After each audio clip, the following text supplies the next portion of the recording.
नमस्कार दोस्तों। सभी का स्वागत है आपके अपने चैनल में।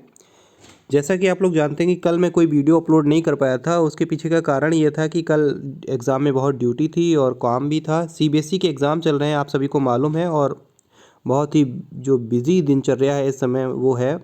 तो इस वजह से आपके जो कमेंट आते हैं उनको मैं पढ़ तो लेता हूँ, पर और चाहता भी हूँ कि उनको रिप्लाई कर दूँ, पर रिप्लाई कर नहीं पाता समय से। तो उसके लिए आप लोग जो है थोड़ा सा पेशेंस बना के रखिएगा, क्योंकि मैं जो आपको बात बता रहा हूँ वो ऑथेंटिक है ना। मैं किसी भी इधर उधर की बात आपको नहीं बता रहा, मैं किसी भी इधर उधर की चीज़ों से आपको भटका नहीं रहा हूँ। मैं आपको जो भी बताऊँगा वो बिल्कुल ऑथेंटिक है ना, क्योंकि रास्ता आपको वही बता सकता है दोस्तों। एक रास्ता आपको वही बता सकता है जो कभी उस रास्ते पर होकर गुजरा है।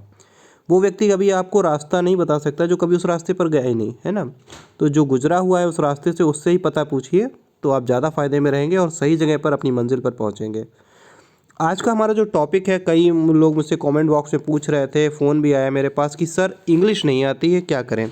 अब देखिए, मैं समझ सकता हूँ कि इंटरव्यू आप लोगों ने भी पहली बार दिया है ना। और जिनको जो इससे पहले इंटरव्यू दे गए होंगे, कहीं पर दिया होगा उन्होंने किसी और एग्ज़ाम का, तो उनके लिए इतनी दिक्कत नहीं होगी। लेकिन जिस बच्चे ने पहली बार इंटरव्यू फेस करने जा रहा है और यूट्यूब पर एक ऐसा डर का माहौल है बना दिया कि अगर आप टोटल इंग्लिश में नहीं बोलोगे, आप इंग्लिश में बात नहीं कर पाओगे तो आपको निकाल दिया जाएगा, ऐसा कुछ। तो ये बात तो पूरी तरीके से गलत है। पहले नंबर तो मैं आपको बता देता हूँ कि ये बात पूरी तरह से गलत है, ठीक है। अब करना क्या है, होता क्या है, वो मैं आपको पूरा बताता हूँ। प्रोसेस क्या है, देखिए। टोटल इंग्लिश बोलने वाला उनको भी नहीं चाहिए कि ऐसा व्यक्ति जो पूरी तरह से फर्राटेदार इंग्लिश बोलता है, टोटल इंग्लिश में बोल रहा है, टोटल इंग्लिश में बात कर रहा है, ठीक है। इसके अलावा वो कोई और भाषा को नहीं समझ पा रहा, तो नहीं, उनको भी नहीं चाहिए। देखिए, आपको आपको ये देखिए, ये कोई आईएएस का इंटरव्यू नहीं, एक टीचर का इंटरव्यू है जो क्लास 1 से लेकर 5 तक पढ़ाएगा, है ना। अब देखिए, यूपी में, बिहार में कितने बच्चे इंग्लिश बोल पाते हैं, कितने बच्चे। अब एक टीचर जो टोटल इंग्लिश बोलेगा, क्या एक क्लास 1 का बच्चा है, क्लास 2 का बच्चा उसको समझ पाएगा? नहीं। हमको कैसे बोलना है, हमको कैसा टीचर चाहिए?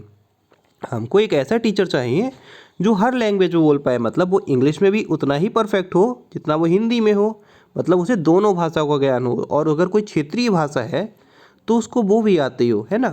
तो ऐसे टीचर की ज़रूरत है।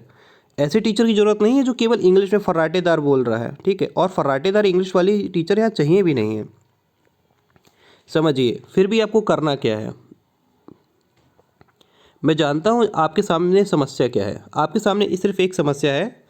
वो समस्या सिर्फ इतनी सी है कि सर इंग्लिश समझ तो लेते हैं, समझ लेते हैं, ठीक है, समझ लेते हैं। मतलब अगर आपसे कोई क्वेश्चन करेगा इंग्लिश में तो आप समझ लेंगे, लेकिन बोल नहीं पाते, ठीक है। उसका रिप्लाई आप नहीं दे पाएंगे, है ना, टोटल इंग्लिश में नहीं दे पाएंगे। तो ये एक समस्या है और इसमें आप डर रहे हैं।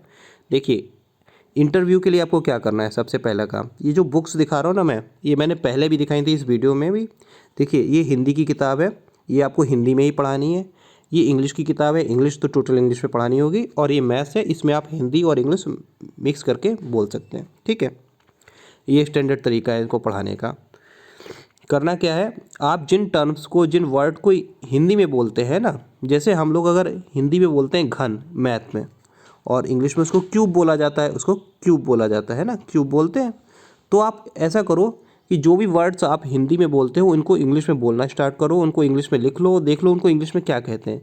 सोचो कि ज़्यादा से ज़्यादा वर्ड्स आप इंग्लिश में बोल पाओ। इसीलिए मैंने ये किताबें भी मंगवाई थी। अगर आपने पुरानी वीडियो देखी होगी तो मैंने कहा था कि नहीं, ऐप से नहीं पढ़ना है, आपको किताबें खरीदनी पड़ेंगी। वो मैंने क्यों कहा था, वो मैंने इसीलिए कहा था क्योंकि जब आप बुक से पढ़ोगे, बुक आपके हाथ में होगी, तो आप ज़्यादा अच्छे से तैयार कर पाओगे, ठीक है।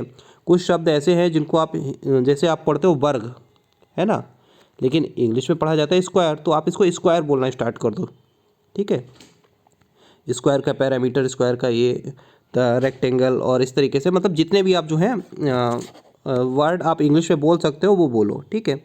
दूसरा क्या करना है, दूसरा ये करना है आपको, इंटरव्यू एक लेटर मिलेगा, इंटरव्यू का लेटर होगा, यहाँ पर आपकी फ़ोटो होगी, यहाँ पर आपका बायोडाटा टाइप का लिखा होगा। ये केवी की तरफ से आएगा, आपको वेबसाइट पर आएगा, डाक द्वारा भी आएगा।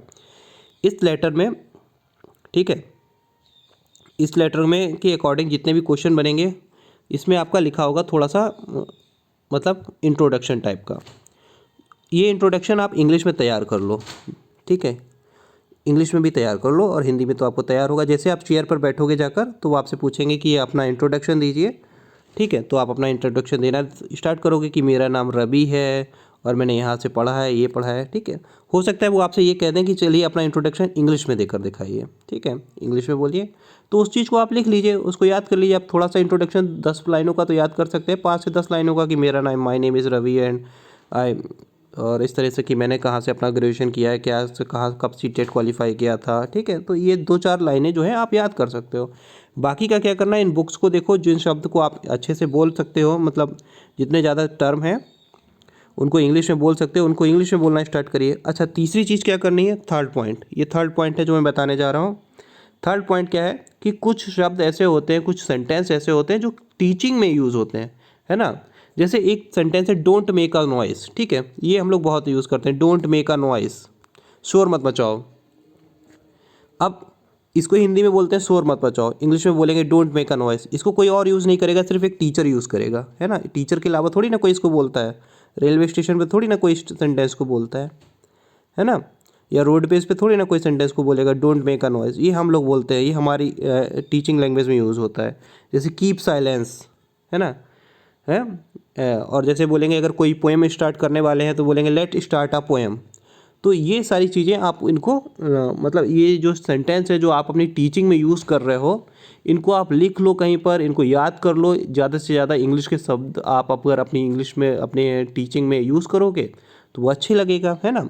और एक बात बिल्कुल मैं आपको क्लियर बता दूं, बिल्कुल क्लियर, अब कहीं पर भी टोटल इंग्लिश नहीं चल रही है, टोटल इंग्लिश नहीं चल रही है, ना ही टोटल हिंदी चल रही है। ठीक है, आपको एक अच्छा टीचर कौन है, अच्छा टीचर कौन है ना, अच्छा टीचर वही है जो दोनों लैंग्वेज को मिक्स करके पढ़ाता है, दोनों लैंग्वेज को मिक्स करके पढ़ाता है। अगर आप एक बार इंग्लिश शब्द बोल रहे हो, इंग्लिश लाइन बोल रहे हो, तो उसको आप हिंदी में ट्रांसलेट करके बोल दे रहे हो ताकि बच्चे को दोनों भाषा समझ में आ रहे हैं। और एक बात और, NEP का मतलब है, आप सबने पढ़ी है, new education policy. New education policy में ये बात साफ साफ लिखी हुई है कि बच्चे को क्षेत्रीय भाषा में शिक्षा देनी है, उसकी मातृभाषा में शिक्षा देनी है, क्लास 1 to 5 तक। तो इस बात को अब है बिल्कुल भी आप अपने दिमाग से निकाल देना कि अगर आपको इंग्लिश नहीं आती तो आपको नहीं लेंगे, आपको सेलेक्ट नहीं करेंगे, आपको बाहर निकाल दिया जाएगा, या आपके साथ ऐसा व्यवहार किया जाएगा कि कुछ परायेपन का व्यवहार किया जाएगा। ऐसा कुछ भी नहीं होने वाला। ठीक है, इंग्लिश मुझे भी बहुत अच्छी नहीं आती थी। जब मेरा इंटरव्यू हुआ था, मैंने क्या किया था, मैंने ये बुक्स को लेकर आया था। इन बुक्स को लेके आकर आने के बाद मैंने घर पे अपने बोर्ड लगाया था, एक छोटा सा बोर्ड नहीं आता है, आप समझते होगे, छोटा सा बोर्ड ले आइए, 10 रुपये की चौक का डिब्बा आता है कलर वाला, 10 का वाइट वाला, वो ले आइए और पढ़ाना स्टार्ट करिए। किसी दूसरे यूट्यूबर की डेमो वीडियो देखने से अच्छा है कि आप बार बार खुद प्रैक्टिस करो अपने ऊपर। ठीक है, ज़्यादा नहीं है, कोई ये नहीं है तो मम्मी पापा को बैठा लो सामने, शाम को मम्मी पापा को बैठा लो, भाई बहन को छोटे को बैठा लो और पढ़ाना स्टार्ट करो। ज़्यादा से ज़्यादा सेंटेंस अपने इंग्लिश में बोलना स्टार्ट कर दो। और जो आपका बायोडाटा है, जो आपसे पूछा जाएगा ना कि टेल मी अबाउट समथिंग, तो आप उसको इंग्लिश में याद कर लेना, हिंदी में आपको याद ही होगा बस। ठीक है, और मैं क्या बताने वाला था, हाँ बस इतना है। और कुछ सेंटेंसेस आप जो याद कर सकते हो वो उसको आप लिख लो, जो आपकी टीचिंग में ज़्यादा आप बोलते हो। जैसे लेट स्टार्ट अ पोएम, बच्चों से पूछते हैं ना, are you enjoyed the poem, don't make a noise. जितने भी सेंटेंसेस आप इंग्लिश में बोल पाओगे उनको तैयार कर लो। ठीक है, और फिर से मैं कह रहा हूँ कि ऐसा कुछ भी नहीं है, ऐसा कुछ भी नहीं है कि आपको इंग्लिश में ही बोलना है। अगर आप बोल सकते हो, आप उनसे कह भी सकते हो कि सर मैं इंग्लिश हिंदी में ज़्यादा कंफर्टेबल हूँ। ठीक है, कोई दिक्कत नहीं है, ऐसा कोई भी बात नहीं है। आपको पता चलेगा कि मतलब बहुत अच्छा व्यवहार होता है उनका। और ये कोई ऐसा IAS का इंटरव्यू भी नहीं है जिसके लिए आपको इतना डर बनाया के रखा जा रहा है, ऐसा कुछ भी नहीं होगा, कुछ भी नहीं होने वाला है वहाँ पर। आपको बहुत अच्छा लगेगा। एक बात मैं अभी बोल रहा हूँ आपको, आप उस समय भी ध्यान करोगे कि जब आप इंटरव्यू देकर निकलोगे ना तो आपके चेहरे पे एक स्माइल होगी। क्यों? क्योंकि आप दुनिया के सबसे अच्छे लोगों से मिलकर निकलोगे। ये बात आप हमेशा ध्यान रखिएगा। बहुत अच्छे, बहुत पढ़े लिखे लोग होंगे, वो आपके साथ बहुत अच्छा व्यवहार करेंगे। मेरे अंदर भी बहुत डर था, और जब मैं इंटरव्यू देने गया था, वो जैसे मैं सीट पे बैठा था और उन्होंने कहा सीट पे बैठिए, बैठ जाइए, मैं बैठा। और उसके बाद उन्होंने मुझसे पहला शब्द जो मेरे से पहली बात बोली थी वो ये कहा था कि रिलैक्स हो जाइए, आराम से हम लोग बात करेंगे। ठीक है, तो बहुत अच्छा लगा था उनसे बात कर आपको भी बहुत अच्छा लगेगा। और उसके बाद जब इंटरव्यू ख़त्म हो गया था तो भी वो एकदम मुस्कुरा रहे थे, बहुत अच्छा लग रहा था कि हाँ। और मुझको लग रहा था कि ये इंटरव्यू थोड़ी देर और चलता। मेरा इंटरव्यू 45 मिनट्स तक चला था, तो ये थोड़ा और चलता तो और बात करने का मौका मिलता। ठीक है, तो इस चीज़ का डर बिल्कुल भी निकाल देना है कि इंग्लिश नहीं आती है। पहली चीज़, सेंटेंसेस को लिख लीजिए जो आप टीचिंग में यूज़ करते हैं, ठीक है, उनको लिख लीजिए। अपना बायोडाटा तैयार करिए इंग्लिश में। और तीसरा चीज़ है एनसीईआरटी की बुक, इनको इंग्लिश में पढ़ना स्टार्ट करिए, ठीक है। ये 3 टिप्स हैं, 3 टिप्स जो मैंने अभी लिखे हैं। पहला, अपने सेंटेंसेस लिख लीजिए जो आप टीचिंग में यूज़ करते हैं। दूसरा, आपका बायोडाटा। और तीसरा, एनसीईआरटी की बुक्स, ठीक है। ये बुक्स हैं, ये क्लास 1 की है। इसी तरीके से मैंने 1 to 5 तक आपको दिखाई थी। अगर आपने पुरानी वीडियोस नहीं देखी तो देख लेना। मेरी वीडियो से 12 से 15 नंबर का पेपर फंसा है, ठीक है, क्योंकि मैंने एनसीईआरटी पूरी कराई थी। जब जैसे ही मुझको पता चला कि एनसीईआरटी से क्वेश्चन आ रहा है और लोगों ने पूछा कि सर आप तो पढ़ाते होगे, मैं इतनी जल्दी अब नहीं पढ़ सकता क्योंकि पेपर स्टार्ट हो गए हैं, तो प्लीज़ कुछ ऐसा करो। तो मैंने पूरे पूरे MCQs कराए और उससे बच्चों का फंसा भी 12 से लेकर 15 नंबर तक का पेपर फंसा था, ठीक है। तो आगे जो भी ज़रूरत हो आप प्लीज़ मुझको बताइएगा, मैं जो भी कर सकता हूँ वो करूँगा आपके लिए, ठीक है। तब तक के लिए मिलते हैं। जय हिंद, जय भारत। और सेंटेंसेस तैयार कर लीजिएगा, बायोडाटा तैयार कर लीजिएगा, डर बिल्कुल निकाल दीजिए। कुछ नहीं ऐसा होने वाला है कि आपको इंग्लिश नहीं आती तो आपको मतलब जो आप सोचेंगे कि आपके साथ पराया व्यवहार होगा, ऐसा कुछ भी नहीं होगा, ठीक है। फिर भी अगर कोई कमी रह जाती है, कोई बात रह जाती है तो आप कमेंट बॉक्स में पूछिए, मैं उसको एक वीडियो बनाऊंगा, आपके आंसर करूंगा। और अगर मुझको से हो सकेगा तो किसी दूसरे टीचर से आपको पूछवा कर बता दूंगा, पता करके बता दूंगा, ठीक है।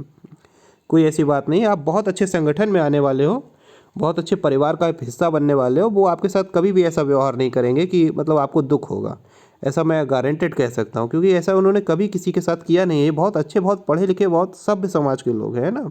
तो बिल्कुल भी ये चीज़ मत रखिएगा कि टोटल इंग्लिश बोलनी है या नहीं बोल पाते तो पता नहीं कैसा क्या व्यवहार हो जाएगा मेरे साथ, बड़ा स्कूल है, ऐसा कुछ भी। बहुत डर तो बहुत लगता है, मुझे भी लग रहा था, लेकिन ऐसा कुछ भी नहीं होगा। बहुत अच्छा लगेगा, बहुत मज़ा आएगा, ठीक है। चलिए मिलते हैं फिर किसी और वीडियो में, तब तक के लिए जय हिंद, जय भारत।